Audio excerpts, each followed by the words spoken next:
Hello my dear friends and welcome to StudyIQ. I am Joyce Joy and today in this lecture we will analyze the AIDS measures at the global level.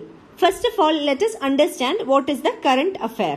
Even though at the global level many measures have been taken to control and to bring in a reduction in the number of new infections of HIV AIDS, the results are not very impressive or satisfactory. Even though there is a decline in the new infections, at the global level, the rate of decline is not impressive or satisfactory. So, in this lecture, we will analyze what are the global measures taken in order to bring in a decline in the new infections, how this has benefited, and we will also see what are the shortcomings and what needs to be done.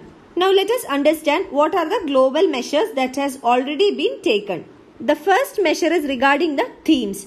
Every year, specific themes would be chosen in order to convey the messages of prevention of AIDS, the treatment of AIDS, and also to fight the stigma and discrimination associated with AIDS. So, these are the three areas which needs high focus. One is prevention of HIV AIDS. Second one, if a patient or a person is infected due to HIV AIDS, he or she would need proper treatment. And the third and one of the major issue is to address the stigma or discrimination in the society that is associated with HIV AIDS. So for these three, every year themes would be developed, and this year's theme is Know Your Status. So the focus of this year's theme, that is Know Your Status, is to promote universal testing for infections, and which will be followed by a treatment of those who are tested positive. So this focuses on a universal testing,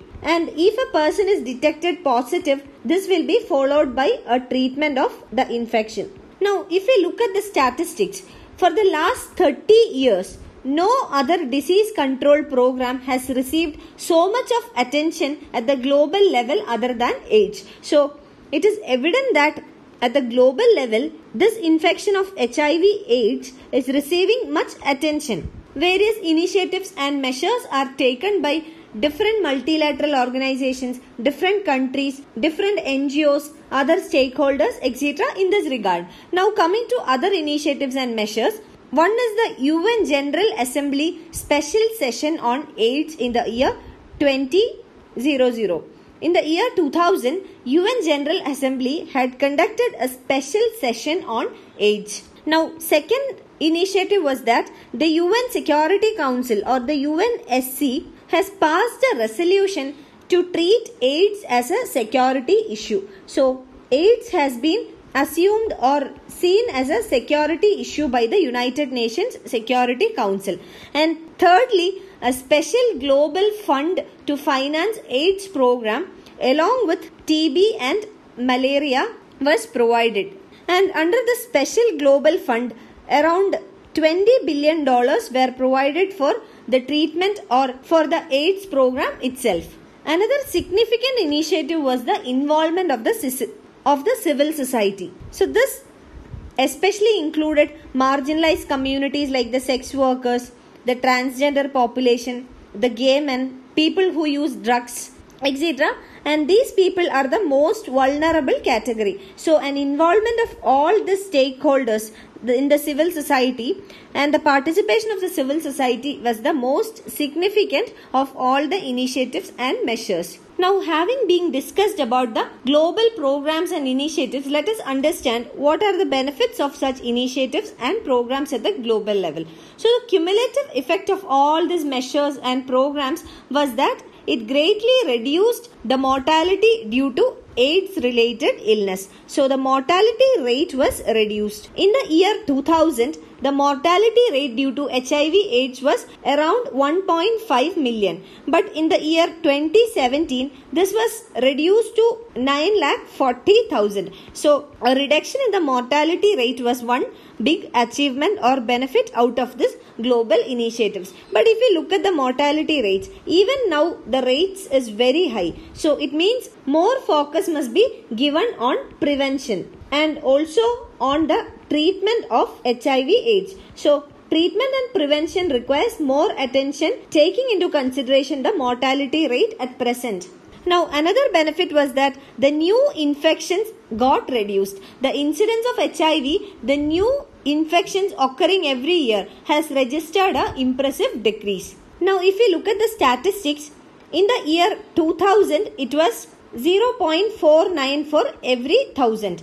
Now in the year 2010 it has come down to 0.33 for every 1000. So the rate of new infections has also come down significantly. But even then, with all the technological development, the development in the medical field, etc., the numbers are not satisfactory. One major reason for this is that the global program by that time lost its direction. That is, there should be twin priorities while treating or while dealing with HIV AIDS. So the HIV program should have twin objectives. One is to prevent the infection, second one is to treat the infection. But the global program has lost its direction towards only treating the diseases. The prevention part got lesser attention after 2010. So this led to more focus on treatment, and therefore the number of new infections came down, but the rate was not satisfactory. Now let us understand what were the shortcomings in the global programs on HIV AIDS. The first one was with regard to the emphasis of the program. We have seen that for the HIV AIDS program, there should be twin priorities, and both these priorities must be given equal importance. One is to prevent the infection and the second one is to treat the infected people. But on a later stage, what happened is that prevention lost the attention and treatment gained more emphasis. That means the emphasis was completely diverted towards treatment. So this could not bring down the rates of new infections significantly. So that was one major shortcoming. And this was the time when the spectrum of antiretroviral drugs came into the market. So with the coming up of antiretroviral drugs, the donors started investing in treatment programs that rather than investing on prevention measures. So as a result of this, in this process, the agenda of reduction of new infections lost the attention. So the number of new infections could not be significantly reduced. More focus was given on the treatment part, especially with the coming up of antiretroviral drugs. Another important shortcoming or difficulty was in the legal environment surrounding these populations. We have seen that the most vulnerable category or the marginalized category here is the sex workers, transgenders, gay men, drug users, etc. So the legal environment surrounding this population had turned increasingly hostile. For example, transgenders or the sex workers, etc., they had come under increasing pressure of criminalization in many countries. So as a result of this changed legal environment or more pressure from the legal environment, what happened? They were hesitating to take the treatment, or even diagnosis was difficult for them. So this has led to more risk regarding the HIV AIDS. So these patients would not go and get the treatment done, or they would not even diagnose whether they are infected with the HIV AIDS. According to the report of Global Commission on HIV and Law, improvement in the legal environment alone could save up to 1 million new infections every year. So the legal environment also plays a significant role in this matter. Another shortcoming was with regard to the affordability of the prevention devices. For example, condoms, needles, syringes, etc. The affordability or the accessibility was lesser for this marginalized community. And another major shortcoming was that there was a lesser availability of funds for HIV AIDS program after 2010. The funds for the prevention programs almost dried up, and several civil society organizations that were doing very well in this HIV program, they were left with short of financial support. So as a result of all these, the number of new infections couldn't be significantly brought down. So what was the result of all these shortcomings? We have seen that till the year 2010, the AIDS program was working well. But we have also seen various concerns or various shortcomings after 2010. So as a result of this, the rate of decrease of new infections started slowing down since 2011. And after 2011, almost for 4 to 5 years, the decrease rate in the new infections were almost nil. There was no improvement. The cumulative decrease of new infections from 2010 to 2017 was only 18%. That means almost 2% per year. According to the UN AIDS latest estimate, the global HIV incidence is still high at 1.8 million. So all this points to the fact that the goal of ending AIDS by 2030 is practically impossible if the current rate of improvement continue. So for that, a big push is required. And now what is the way ahead? What has to be done in order to improve the performance of the HIV AIDS programs? There should be proper programming and planning on the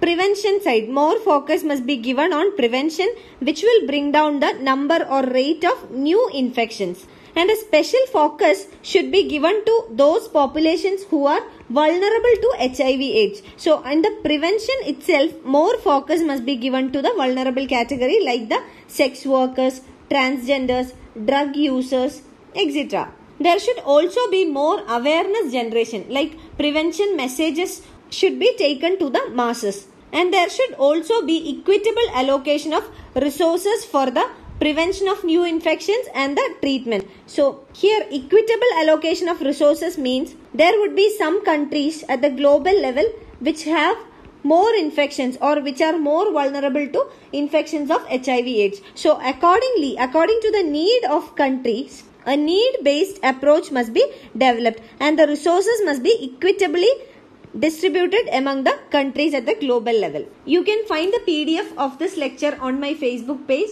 and for any queries regarding your UPSC preparations, you can get in touch with me on my Facebook page or you can email me at joyce.studiiq@gmail.com. Thank you.